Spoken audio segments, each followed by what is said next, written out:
Welcome, everybody, to another episode of Let's Do Lunch. It's Tuesday, which is our Future of Entertainment Day. We have a terrific show for you today.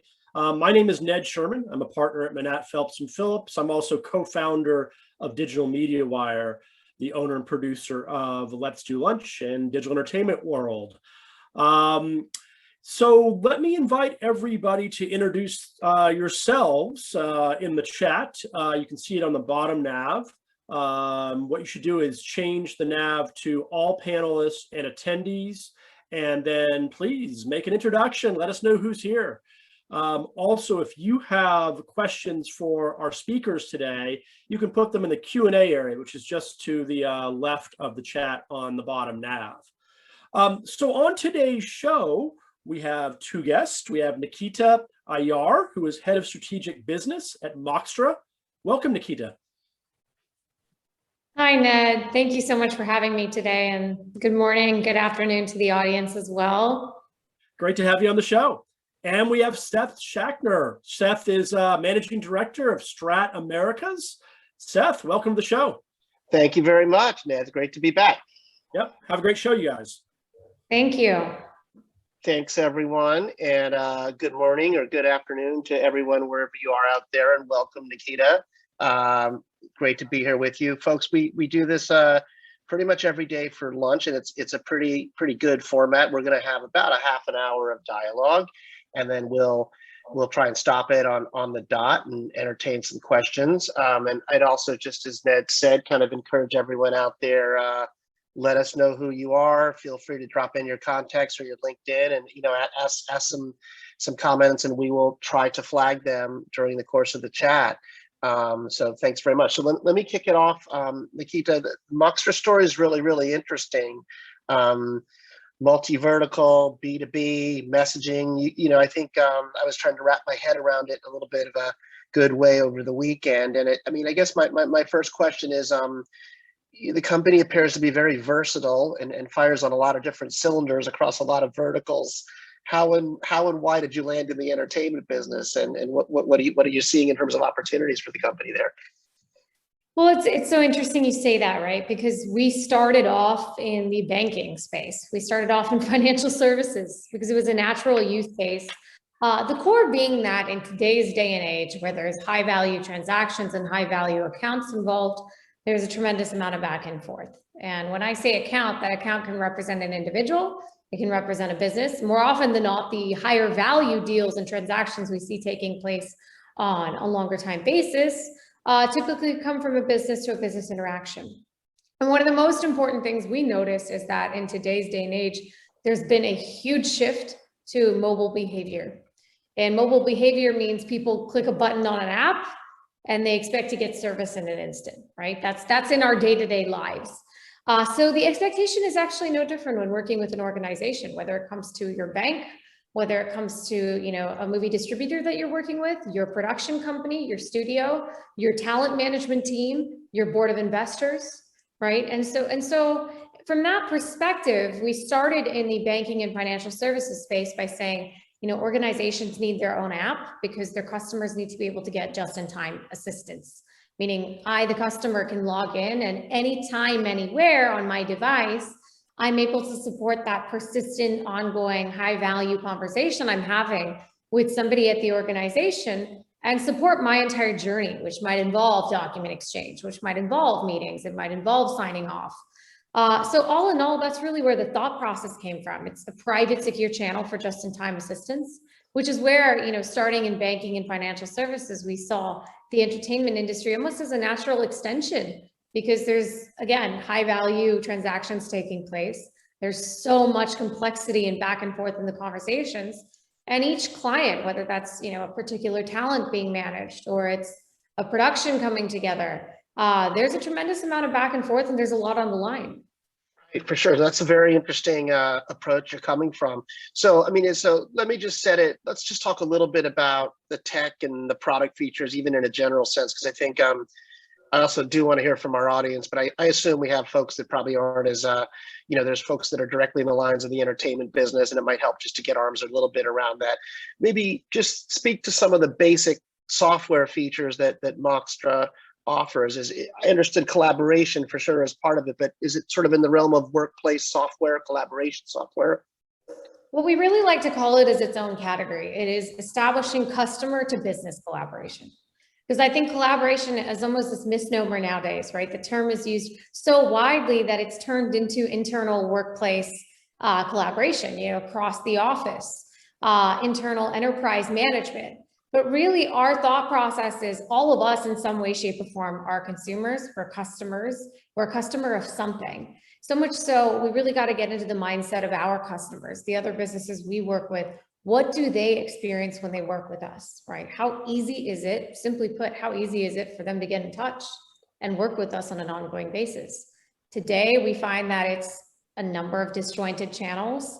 There's no persistent record. It's difficult often to synchronize time. And for context, coming from the real-time era, is very simple. What was the strategy? Your customers had to engage with you through a website, and it was email driven. That was how you got in touch. What's the strategy through mobile? And our simple answer is it's an app. Everybody needs an app. But as we know, an app in itself, just merely presenting content, is not enough to support business context of relationships.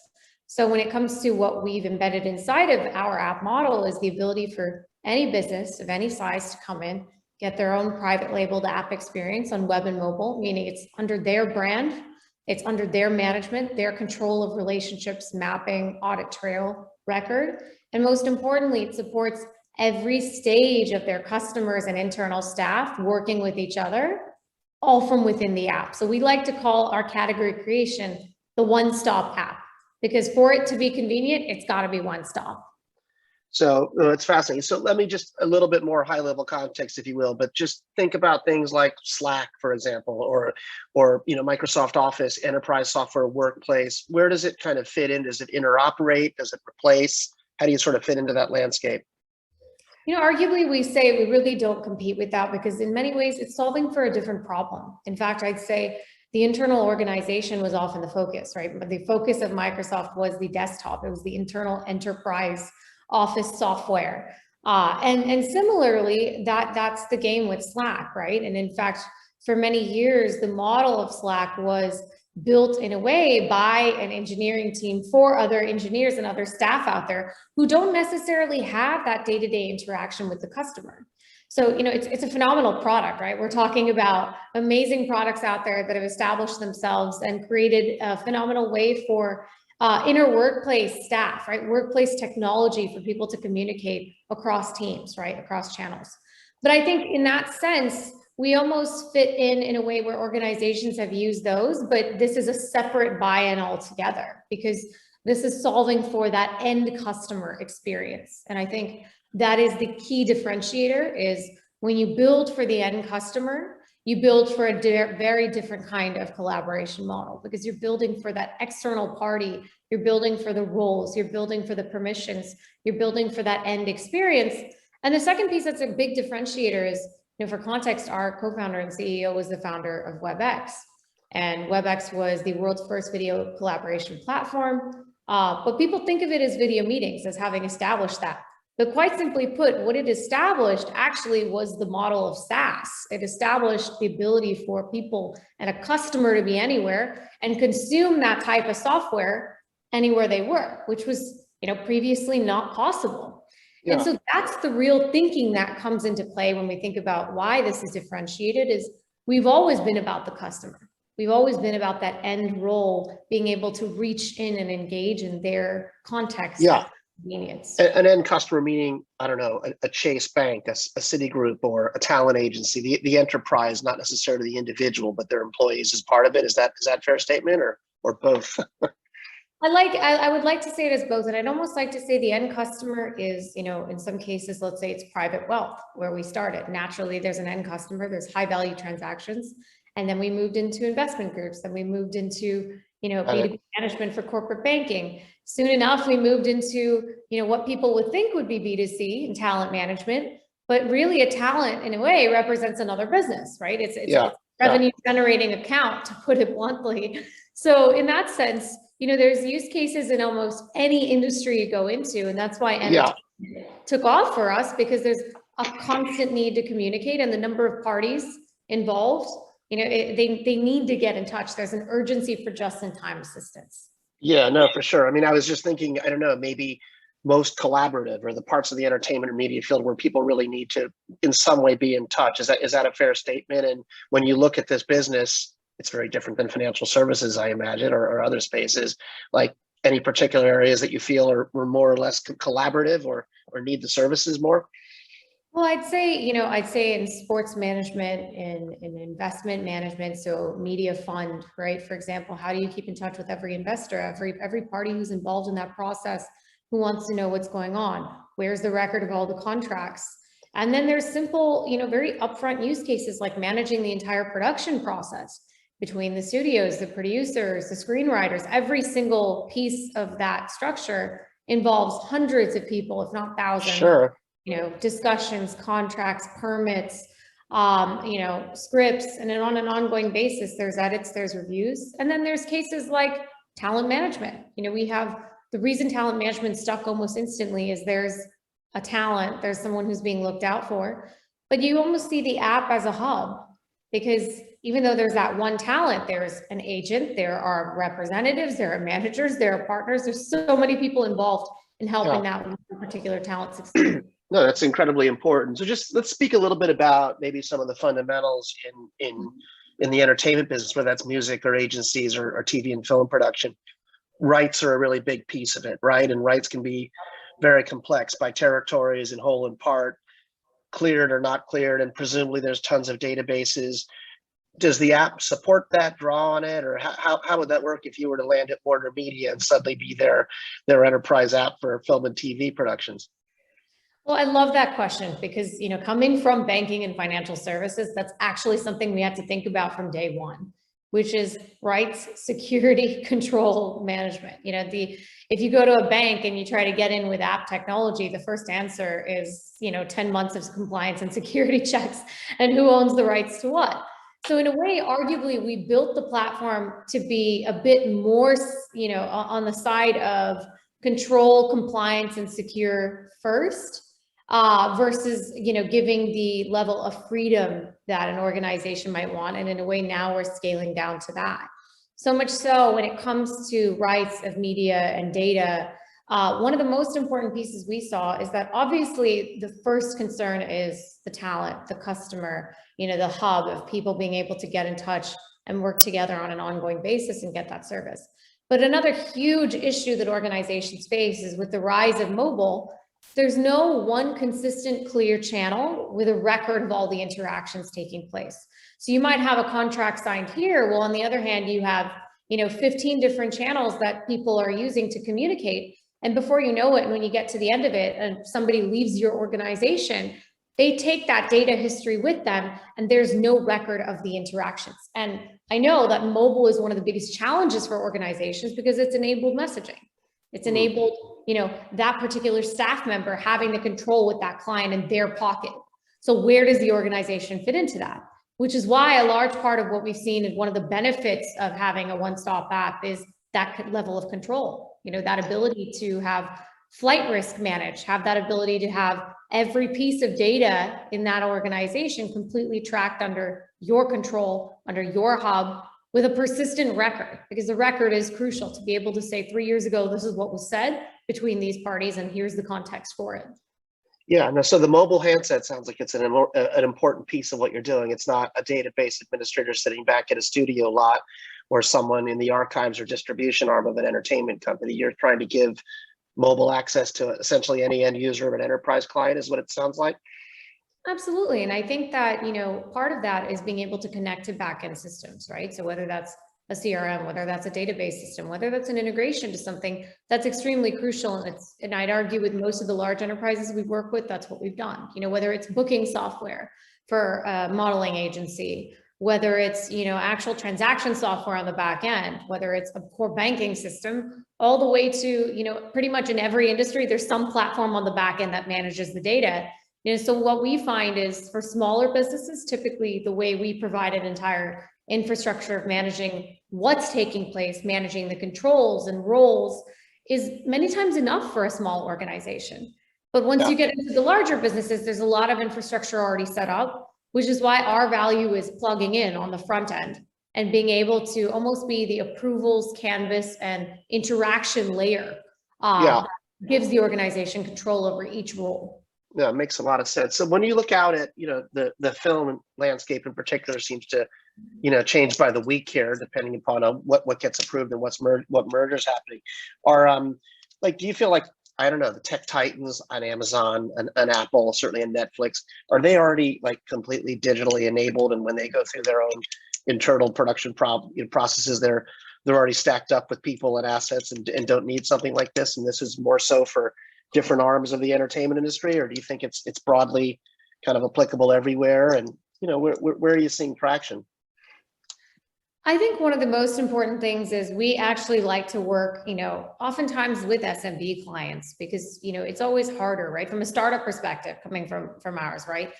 Working with enterprises takes more time sometimes to get the door open, to put it simply. Sure, even to understand it, much less get the door open, right? Yeah. Exactly, right? And then it's an easier thing, right? We have a film production company come in 4 days ago, right? And on Friday, and say, hey, we've got a book of films that we're working on. We're a very small firm, but these are the types of projects we work on. This is the type of interaction we have. And we want some kind of a portal experience. And we want a hub where everyone can connect.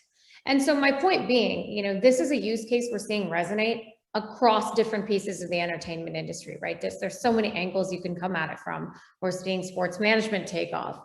We're seeing it take off in talent management and music management and record companies, because the problem statement is the same. So coming to an Amazon, or let's say a Netflix, for example, or an Apple, are they in a position to understand this problem? Probably, right? They're in a position to say, well, you know what? Considering the amount that we're having to scale and the amount that we're having to transform, particularly with COVID and this work from home culture taking place over the last year to year and a half, I think these organizations are in an interesting position, because I would argue that they're still not set up to understand exactly what to build and how to build it. I think that is a problem statement that we faced even in banking. Pretty much every bank we work with early on would say, we'll try to build it ourselves. Citi wants to build it themselves. They don't necessarily want to get an outside partner. And we've seen it, Raiffeisen Bank spent 16 million trying to build this themselves and got nothing out there. We saw it with Citi. They spent a few $1,000,000, and because the point being, it's not that simple of a problem to solve, right? And sometimes that is the issue. And I think companies like Netflix and Amazon are actually extremely well set up for a consumer digitally driven model. But consumer digitally driven models are very different than managing ongoing customer relationships. It's two different problems you're trying to solve, right?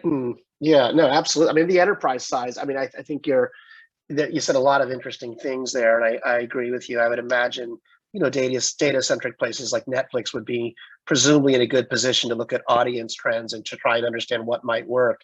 But I can hear you on the SMB side, because I think even with the newer school models, no one really knows what's going to make a hit, I think, obviously. So what about just sort of like content? Do you host content, or is it mostly about collaboration and tools for executives to speak to each other, or would music flow through this? Would you host anything? Do you get involved directly in rights and clearances? Just give me a little sense of where you're landing in kind of the ecosystem.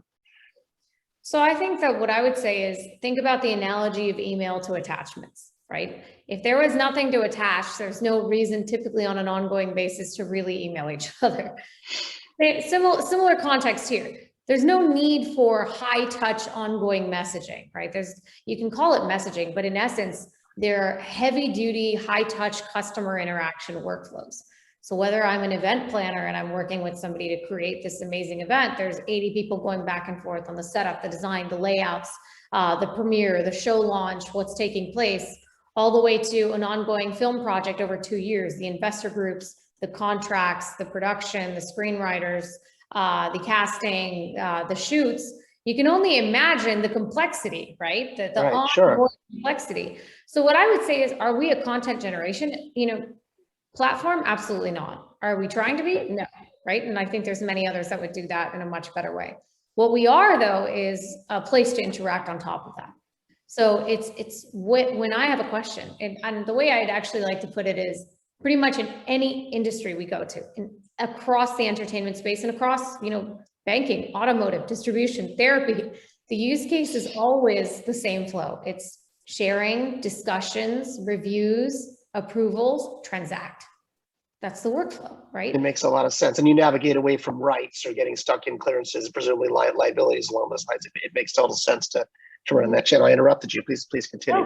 No, absolutely. And actually you said rights and whatnot. And we find that many organizations can get that level of being able to have the initial management over it, right? Because when you have a discussion ongoing, in fact, one of our big use cases is legal. We have a lot of law firms using this because billable hours, being able to track exactly what they've done. The record of contracts, that's one of the most important things. The back and forth line items, redlining, what needs to be changed. So we find that there is a use case where you look for it, where anywhere there's high touch ongoing business communication. Right. And the business model, is it software as a service model? I mean, anything else to talk about there? It sounds like you're probably in that realm, yeah? Absolutely. We are definitely software as a service. The way I'd put it though is, today if somebody came to our door and said, hey, we need our own portal, we need our own app, we can get their own app branded up on the App Store and get their entire web platform up and running, right? And that's within a few days, right? App launches a couple weeks, few days, or even a day itself, you've got your entire web platform up and running. We do have some cases where they're very large enterprises where they say, hey, we've already invested in our own app. We've built an experience, but we're not seeing much traction. That's what happened with Citi. That's what happened with Raiffeisen. We've seen it across the board with the banks and now a lot of the other automotive, entertainment, distribution companies we're working with. And so in those cases, we might start with having our own private labeled app built out and ready for them. And eventually they might decide to embed. Many such companies as well have said, we'll embed later on, and then they never do. Because once they get it out there to their customer base, their business base, it's it works.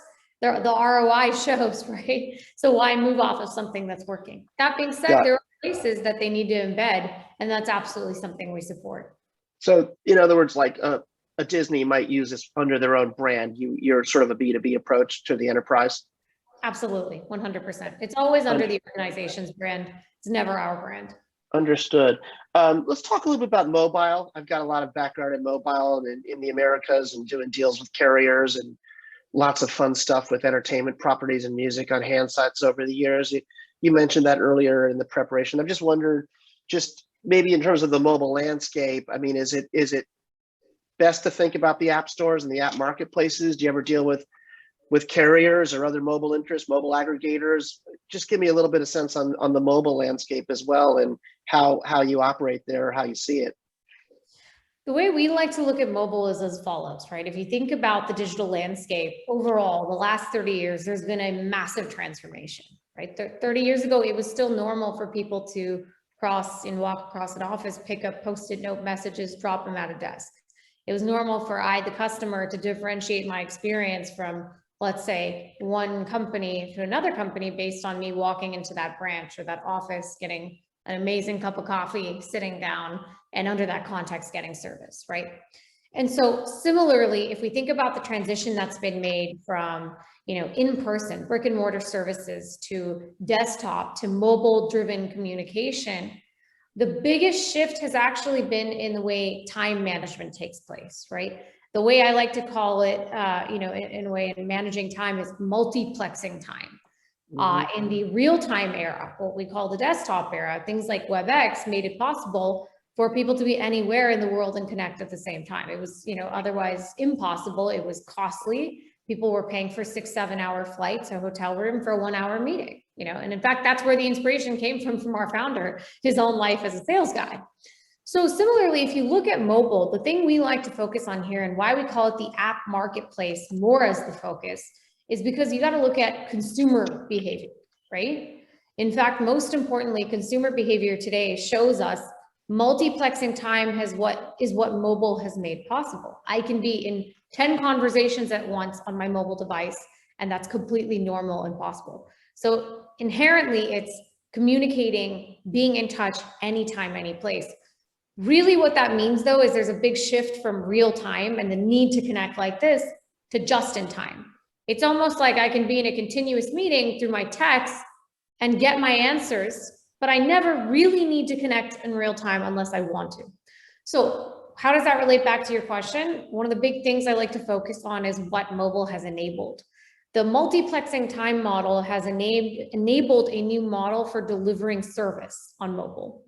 And I call that the app, right? The app in essence is, you think of it today as, gamification, you think of it as consumer services, but the app really is a model for service, the same way the website was. So the website was to desktop as the app is to mobile. So much so, the category that we find most interesting and what we're establishing is the one-stop app. Meaning, if you look at companies like Uber, right? Let's look at new businesses like Uber in a way. They established a new business model. The business model is, regardless of where you are, whenever you want, you pick up this device, you click on the app, and you get service, right? I can be anywhere in the world. Yeah. So that's brilliant. It's brilliant to be able to say, I click a button and I get my entire consumer experience completed without having to leave the app. For sure. They created a convenient-based business model, all based around mobile delivery models of service.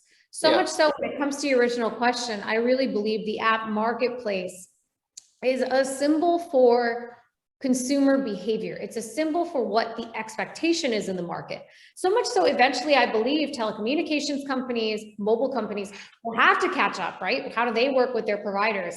In fact, a great use case we had early on with a telecommunications company and a mobile company was how every one of their branches gets in touch with head office. Because each one of their branches is technically a revenue generating account. Right.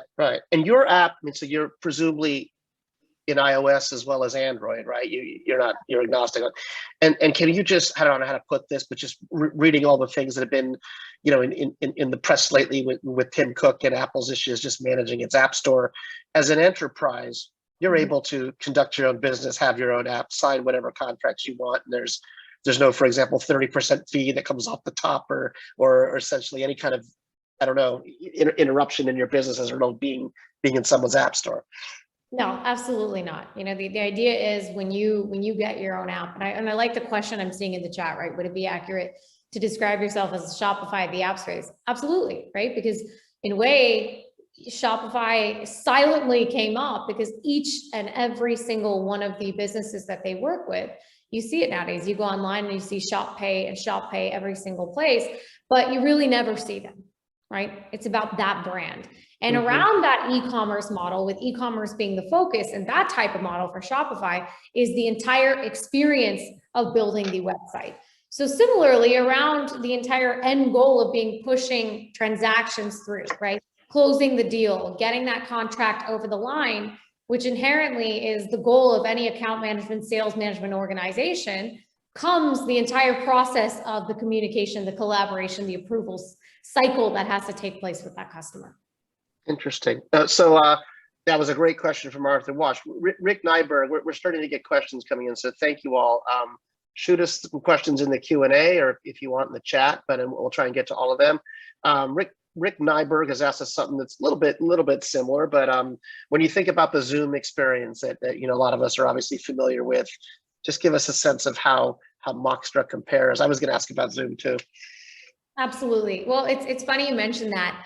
If you go to Eric Yuan's Wikipedia page today, his middle name is actually Subra, who's our founder.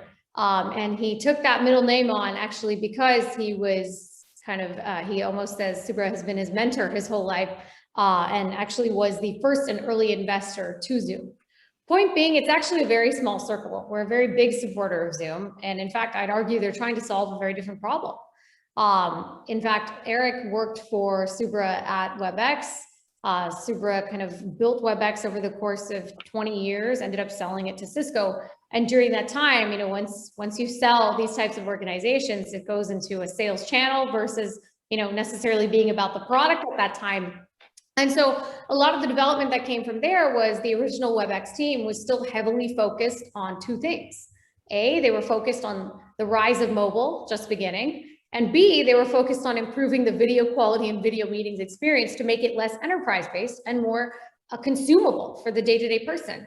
That's where Zoom came from. Eric ended up leaving. And Supra's feeling was, I've done meetings for 20 years. I don't want to get back in the meetings game because the model's been established. And that's always kind of the thinker he's been. He's been a 20 years ahead type of person. Yeah. He's saying, hey, once you come in and you establish the model, people will keep on innovating on top of that model. My interest is looking at where the next chapter is running, right? Where's the car driving over the next 30 years? And meetings is a part of that, right? Meetings will always be a part of that because the humanizing experience is so important. And that's why, obviously being an early investor in Zoom, we're very happy with, how Zoom has done, what they've been able to do for so many people, particularly during COVID. That being said, it doesn't still solve at all for the same problem, which is customers are mobile, people are mobile, and people don't necessarily want to synchronize their time 24 hours a day, but instead they want to be in continuous communication. And they want to be able to get business done in a way that's low cost, but high touch. How do you do that in an app-based model? Makes a lot of sense. So what was the pandemic? I mean, was it, I don't know how to put this, but were you very disrupted during it? And now that we seem to be hopefully pulling out of it, maybe give a little sense of what trends you might see over the future if things continue to clear up.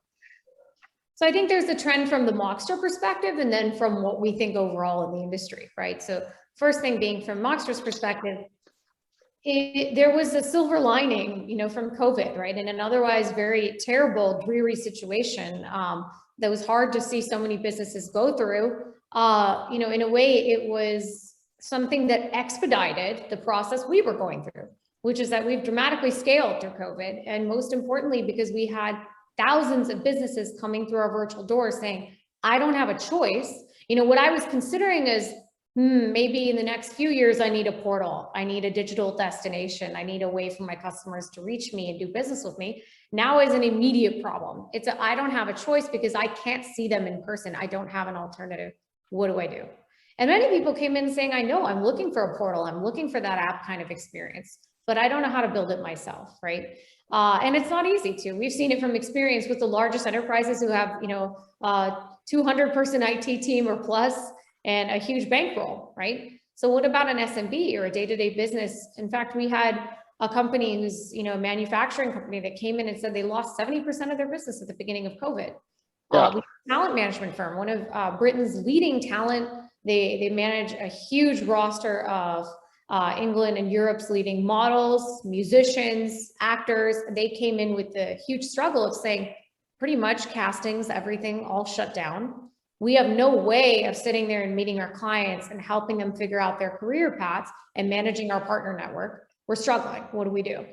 So the silver lining from Moxtra, quite in fact, has been the fact that we can sit there and say we've been able to help so many businesses come out of this and come out building digital resilience. That's a term we like to use because in this day and age, having that strength as an organization comes from having a strong brand presence on digital.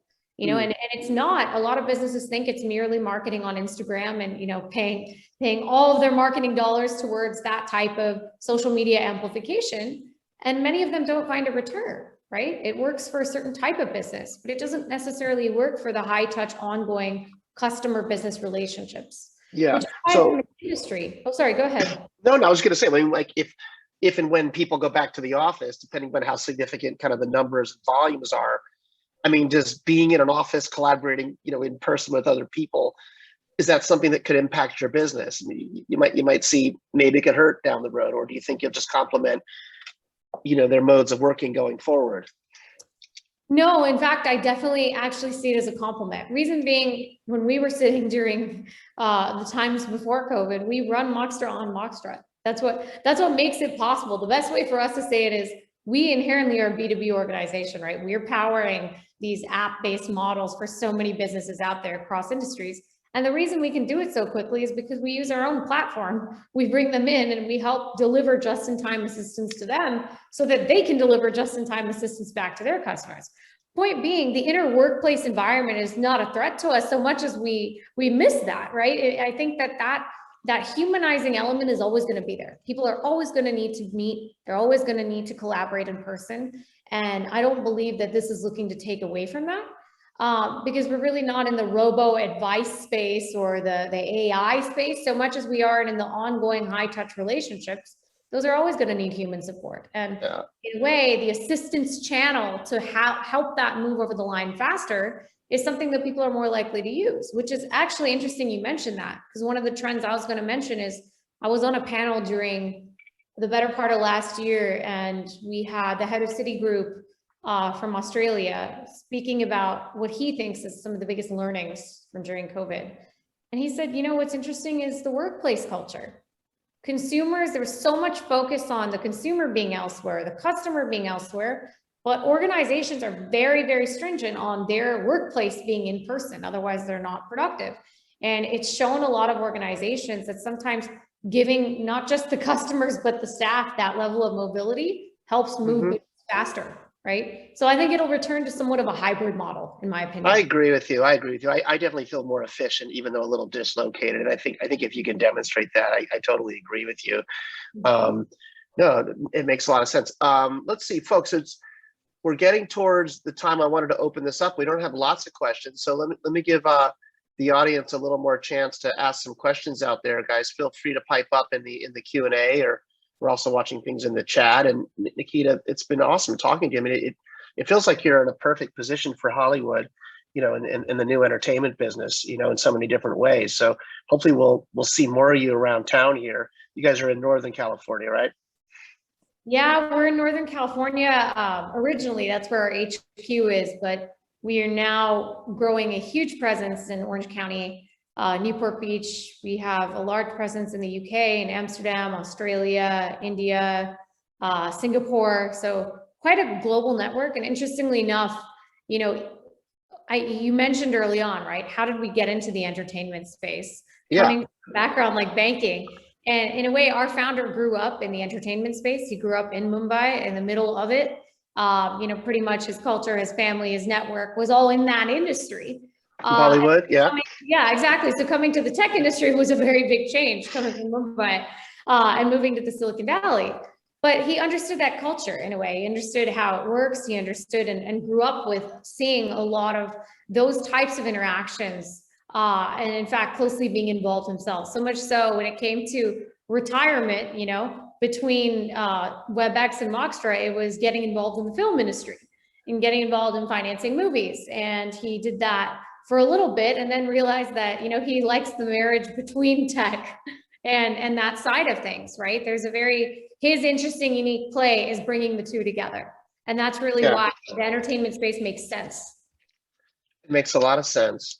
All right, well, look, I don't know if we have any other questions coming. If anyone, I want to give everyone a little bit last chance to ask questions, but if not, I'll give everyone a few, you might be eating your lunch out there or whatever. I'll give you a few more moments here. If not, I'll give everyone back a few minutes here.